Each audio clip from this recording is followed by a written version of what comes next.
আমরা তো মাছে ভাতে বাঙালি, একবেলা যদি ভাত মাছ দিয়ে না খাই মনে হয় যেন পেট ভরে না। হ্যালো ভিউয়ার্স, আসসালামু আলাইকুম, welcome back to my another video of versatile Rumi. আশা করি আল্লাহর রহমতে সবাই ভালো আছেন। আমি এখানে নিয়েছি কাতলা মাছ। প্রথমে যা করছি ভালোভাবে ধুয়ে নিয়েছি, আর এখানে হলুদ মরিচ এবং লবণ দিয়ে ভালোভাবে মেখে নিচ্ছি, যাতে মাছের গায়ে গায়ে খুব ভালো করে হলুদ মরিচ এবং কি লবণ লাগে। এরপর চুলা একটি প্যান বসিয়ে দিচ্ছি, দিয়ে দিচ্ছি সরষের তেল। এর মধ্যে খুব ভালো করে কড়া করে একটা ভাজা দিয়ে নিব। কেউ ইচ্ছে করে রেগুলার তেল দিয়েও মাছটি রান্না করতে পারেন।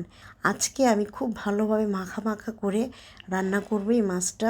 এটা ভাতের সাথে এবং কি পোলাওর সাথেও খেতে পারবেন।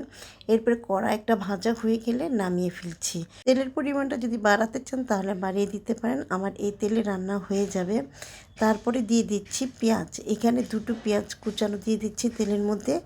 এরপরে এখানে দিয়ে দিব 3টি পেঁয়াজের পেস্ট দিয়ে দিচ্ছি 1 চা চামচ থেকে কিছুটা পরিমাণ মরিচের গুঁড়া, 1/2 চা চামচের মতো হলুদের গুঁড়া, 1/2 চা চামচের মতো জিরা গুঁড়া, 1/2 চা চামচের মতো ধনিয়া গুঁড়া। এরপরে সামান্য পরিমাণ লবণ দিয়ে দিচ্ছি টেস্ট অনুযায়ী। আর আমি এখানে শুকনো টমেটো দিয়ে দিচ্ছি।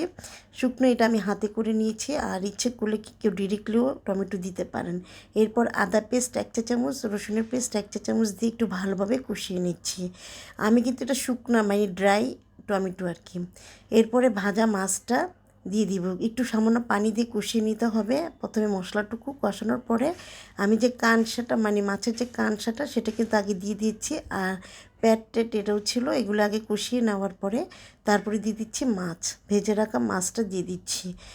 কানটা কিন্তু ভাজার পরে অনেক সময় থাকে, মানে একটু কাঁচা কাঁচা থাকে, সেজন্য আগে থেকে আমি একটু কষাই নিচ্ছি। এখন সার্ভ করে নেওয়ার পালা। তো সার্ভ করে নিয়েছি, বাসা অবশ্যই এটা ট্রাই করে দেখবেন, আর খেতে কিন্তু অসাধারণ হয়েছে। আমার ভিডিওটিতে অবশ্যই লাইক কমেন্ট শেয়ার করুন, আর সাবস্ক্রাইব করে আমার পাশে থাকুন প্লিজ। আজ এ পর্যন্ত, ধন্যবাদ।